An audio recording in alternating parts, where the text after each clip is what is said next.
아멘. 네, 반갑습니다. 오늘이 2022년 마지막 날입니다. 모두 한 해 동안 정말 수고가 많으셨습니다. 오늘 본문 레위기 16장은 2022년을 마무리하고 2023년을 코앞에 두고 있는 새해로 정환할 우리에게 딱 필요한 말씀이 아닐까 싶습니다. 잘 아시다시피 이스라엘의 새해는 1월 1일이 아닙니다. 히브리 캘린더를 보시면 그들의 정통적인 새해는 바로 7월 1일입니다. 7월 1일. 우리가 사용하는 그레고리 달력의 10월쯤에 해당되는데요.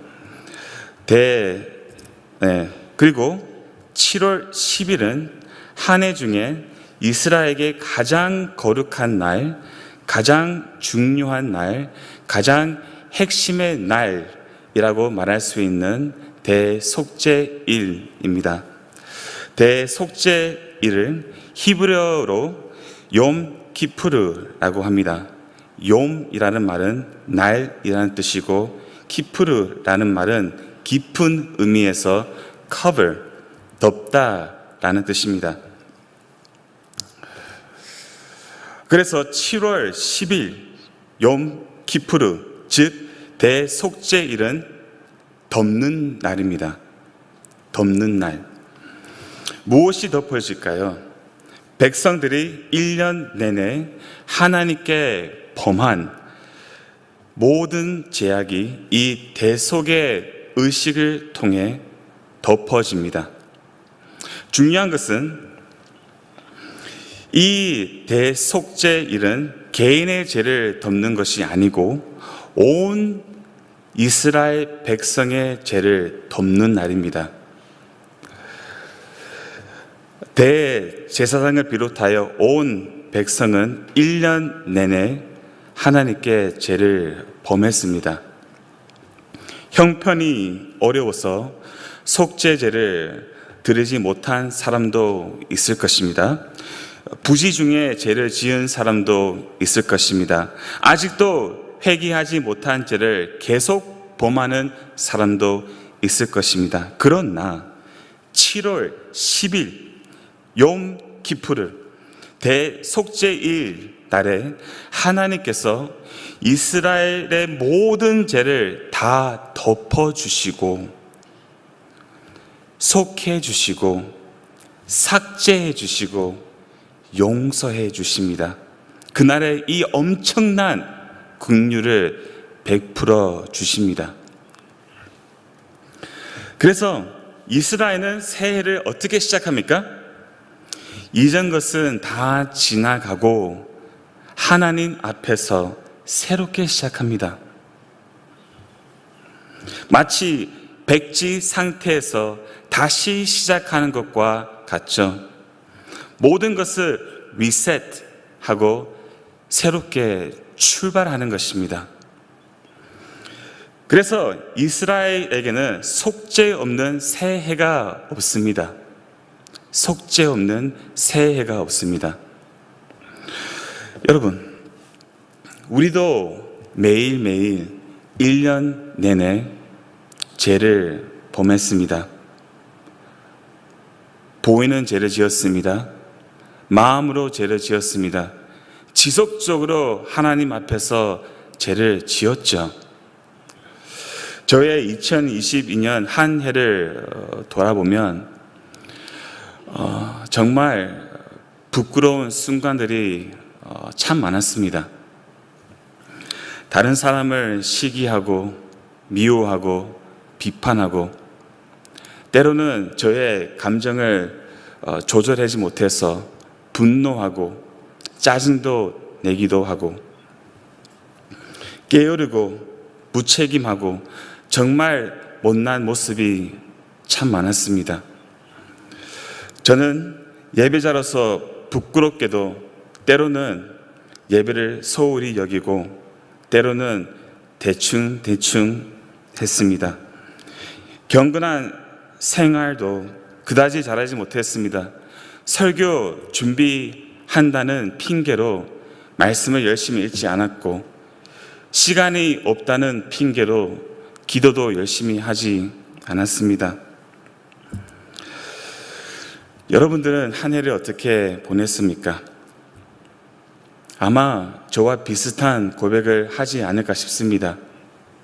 하지만 제가 여러분들에게 말씀드리고 싶은 것은, 우리도 이스라엘 백성처럼 새해를 새롭게 시작할 수 있다는 것입니다. 우리에게도 대속죄일이 있습니다. 바로 그것은 예수 그리스도의 갈보리 십자가입니다. 십자가입니다.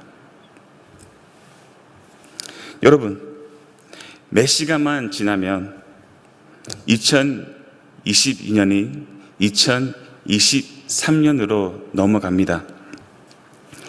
2022년을 뒤돌아보면 당연히 부끄럽고 후회스러운 순간들이 많겠죠. 당연히 연약한 모습도 있었고 수없이 넘어지는 모습이 있을 것입니다.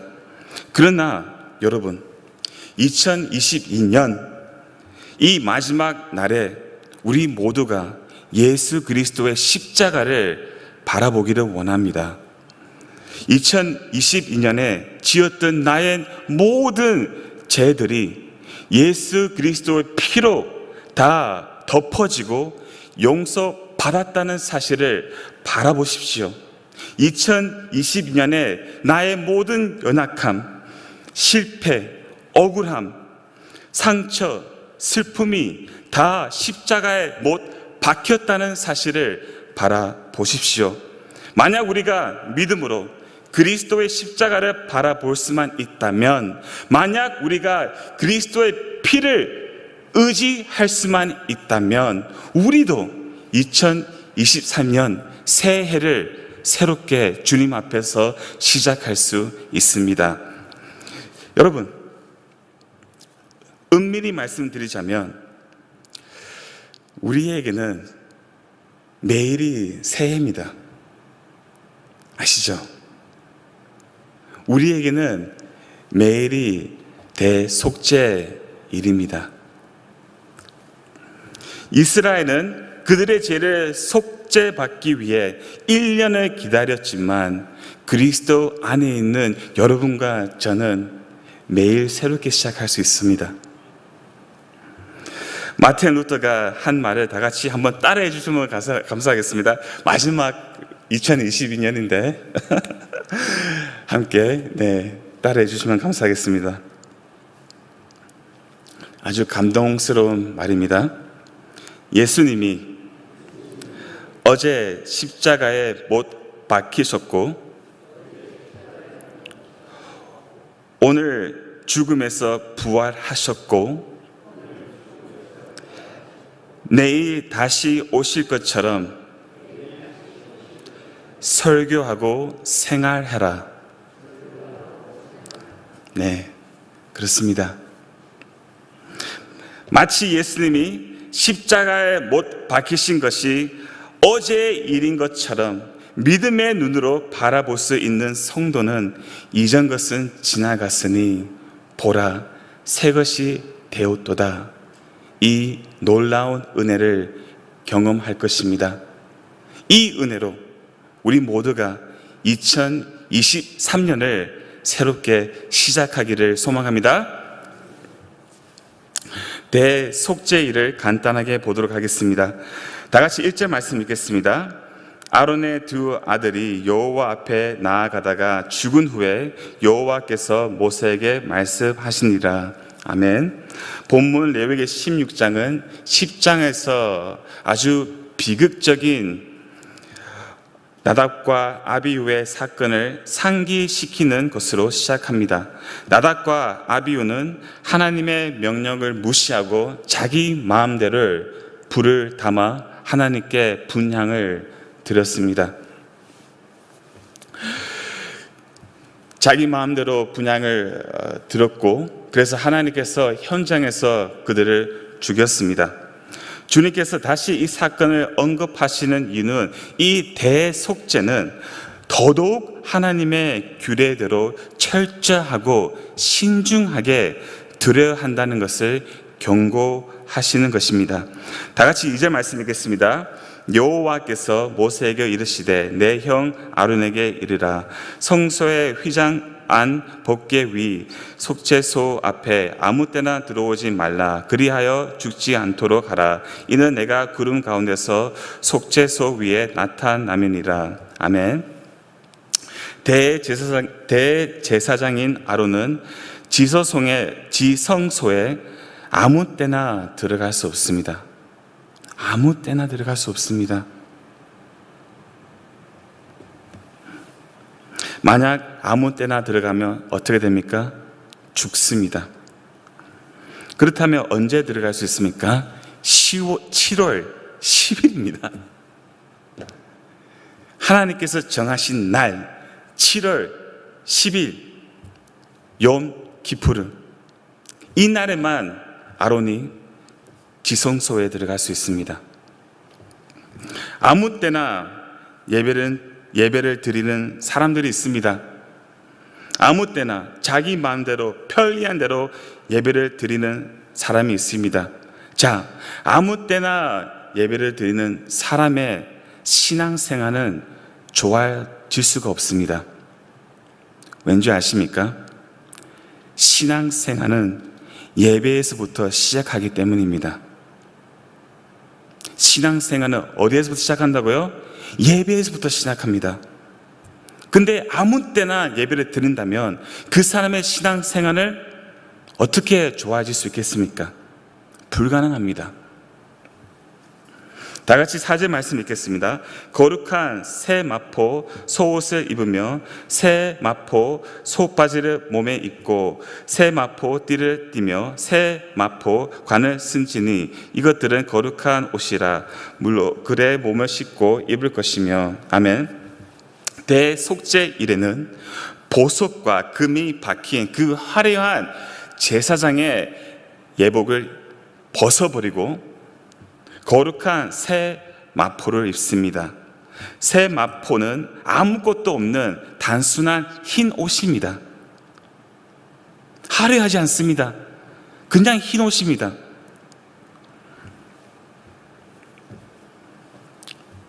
대속죄일은 죄 용서받는 날이죠. 화려한 옷을 입고 감히 하나님 앞에 나아갈 수 없겠죠. 새 마포를 입었다는 것은 겸손한 마음으로, 죄송스러운 마음으로, 부끄러운 마음으로 하나님 앞에 나아간다는 것입니다. 우리도 마찬가지입니다, 여러분. 하나님 앞에 나아갈 때 우리의 어떤 공로나 의나 자랑을 다 벗어버려야 됩니다. 벗어버려야 됩니다. 우리는 우리의 죄된 모습 그대로, 우리의 모습 그대로 겸손한 마음으로 주님 앞에 나아가야 한다는 것입니다. 여러분, 우리가 입어야 하는 옷은 그리스도의 의의 옷뿐입니다. 그리고 6절 11절 말씀을 보시면 아론은 자기와 자기 집안을 위해 먼저 속죄물을 드립니다. 그냥 말씀 읽지 않고 넘어가겠습니다. 그 다음에 15절 말씀을 보시면 아론이 백성의 죄를 위하여 속죄 제물을 드리죠. 15절 말씀이 나옵니다. 대속죄일의 중요한 단계는 성결케 하는 피 뿌림이에요. 이것이 중요합니다. 성결케 하는 피 뿌림입니다. 14절과 15절 말씀 보시면 대제사장이 제물을 잡고 그 피를 가져다가 손가락으로 무엇을 합니까? 지성소 안에 있는 속죄소 위와 속죄소 앞에 7번 뿌립니다. 7번 뿌렸다는 것은 완전한 속죄를 의미하겠죠. 거기에서 멈추지 않습니다. 16절 말씀을 보시면 피를 해막에도 뿌립니다. 18절 19절 말씀을 보시면 피를 제단 뿔들에 바르고 그 위에 또 7번을 뿌립니다. 자, 왜 피를 뿌릴까요? 인간의 죄를 말합니다. 부정한 예배자로 인해 지소성과 해막과 제단이 오염된 것을 성결케 하기 위함입니다. 부정한 인간이 만지는 모든 것은 더러워집니다. 더러워집니다. 거룩하신 하나님은 부정한 곳에 함께 하실 수 없으십니다. 그래서 피 뿌림을 통해 성결케 함으로써 거룩하신 하나님이 백성 가운데 거하실 수 있다는 것이죠. 자, 대속죄일의 하이라이트 단계는 아사셀을 광양으로 보내는 것입니다. 아사셀은 내보내는 염소입니다. 7절부터 10절 말씀을 보시면 두 염소를 회막 문 앞에 두고 제비를 뽑습니다. 그리고 21절과 22절 말씀을 보시면 대제사장이 아사셀로 제비 뽑힌 염소 머리에 두 손을 얹고 안수합니다. 백성의 모든 죄를 고백하는 것이죠. 염소에게 백성의 모든 죄를 전가시키는 것입니다. 죄를 전가한 후에 그 염소를 광야로 내보냅니다. 무엇을 상징적으로 보여주고 있습니까? 이 의식은 백성의 모든 죄가 완벽하게 제거되었다는 것을 눈으로 보여주는 것입니다. 백성의 죄가 완전히 제거되었다. 이것은 백성들이 눈으로 볼 수 있도록 하는 의식이라는 것입니다.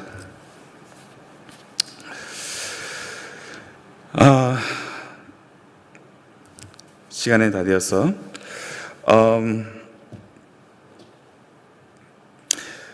대속죄일은 예수 그리스도와 예수 그리스도의 구속 사역과 아주 밀접한 관계가 있습니다. 시간이 있으면 히브리서 말씀을 통해 하나하나씩 그리스도와 연결해서 설명해 드리고 싶지만 시간상 간단히 하나만 말씀드리겠습니다. 예수님은 우리의 아사셀이십니다. 아사셀이십니다. 하나님께서 우리의 모든 죄를 죄 없으신 어린 양 예수 그리스도에게 전가하셨습니다. 그리고 예수 그리스도의 완전한 의를 우리에게 전가하셨죠. 아사셀이 광야로 내보내게 된 것처럼 예수님은 예루살렘 밖에서 고난을 받으시고 십자가에서 죽으심으로 말미암아 여러분과 저의 죄는 완전하게 제거되었습니다. 제거되었습니다. 영원히 제거되었습니다. 그래서 이 위대한 교환으로 인해 이제 하나님이 여러분과 저를 보실 때에 예수 그리스도의 의만 보신다는 거예요. 얼마나 놀랍습니까? 우리는 여전히 죄투성인데도 불구하고 하나님께서 우리를 보실 때 예수 그리스도의 의 때문에 너는 의롭다라고 선언하신다는 것입니다.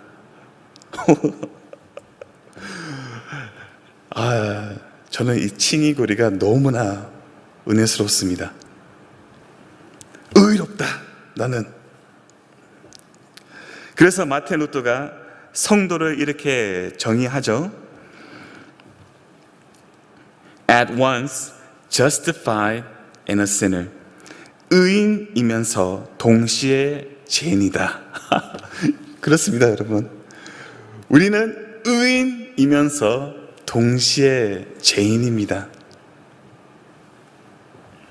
자, 여러분, 29절부터 32절 말씀입니다. 너희는 영원히 이 규례를 지키지니라. 일곱째 달 곧 그 달 10일에 너희는 스스로 괴롭게 하고 아무 일도 하지 말되 본토에 있는지 너희 중에 거류하는 거류민이든지 그리하라. 이 날에 너희를 위하여 속죄하여 너희를 정결하게 하리니 너희의 모든 죄에서 너희가 여호와 앞에 정결하리라. 이는 너희에게 안식일 중에 안식일인즉 너희는 스스로 괴롭게 하지니 영원히 지키 규례라. 아멘. 영원히 지켜야 하는 규례는 대속죄일입니다. 언제 지켜야 합니까? 제가 말씀드린 것처럼 7번째 날 10일에 지키는데, 그날에 무엇을 합니까? 스스로 괴롭힙니다. 고통스러운 날입니다. 왜죠? 그날에는 모든 일은 멈춥니다. 그리고 기도하면서 자기 반성합니다. 하루 동안 금식합니다. 한 해를 뒤돌아보고 자기 죄를 하나님 앞에 고백하며 회개합니다. 무슨 말이냐면 온전히 하나님 앞에 서는 시간입니다. 나는 죄인입니다. 나는 마땅히 심판받아야 됩니다. 라고 고백하면서 주님의 긍휼을 구하는 날입니다. 여러분, 오늘이 마지막 날 우리가 어떻게 보내야 될까요? 온전히 예배 가운데 하나님 앞에 서는 시간을 가져야 됩니다. 하나님 앞에 내 죄를 고백하며 자기 반성을 하는 날이 오늘입니다. 30절 말씀 보십시오. 모든 죄에서 너희가 여호와 앞에 정결케 되는 것은 31절 말씀입니다. 너에게 안식일 중에 안식이라고 말합니다. 진정한 안식일은 나의 죄가 용서받았다는 것을 아는 것입니다. 이것이 진정한 안식입니다. 진정한 평화입니다. 내 죄가 그리스도의 그 피를 통하여 완전히 제거되었다는, 영원히 제거되었다는 사실, 내가 의롭게 하나님 앞에 서 있다는 사실을 바라보는 것이 안식일 중에 안식일입니다. 자, 이 대속죄를 받은 여러분과 저는 어떻게 살아야 될까요? 2022년을 이제 지나가고 2023년을 새롭게 시작하는 여러분과 저는 새해에서 어떻게 살아야 할까요? 첫째는 예배자로 살아야 합니다. 예배자로 살아야 합니다. Saved to worship. 우리는 구원받은 이유는 예배하기 위함입니다, 여러분. 예배하기 위함입니다. 우리 교회의 2023년 표처럼 거룩한 산 제물이 되어 영적 예배를 드리는 2023년이 되어야 된다는 것입니다. 그리고 마지막으로 예수님이 우리의 죄를 덮어주신 것 같이 서로의 죄를 덮어주며 살아야 합니다. 이것이 제가 말씀드리고 싶은 핵심입니다. 존 프레임이 이런 말씀했습니다. 제가 이 말씀 보고 너무나 은혜를 받았습니다. 누군가가 우리에게 죄를 범하면 때때로 우리는 그것을 무시해야 한다. 왜냐하면 사랑은 허다한 죄를 덮기 때문입니다. 아멘입니다. 2023년에 허다한 죄를 덮는 사랑의 공동체가 되기를 소망합니다. 기도하고 주기도 마치겠습니다.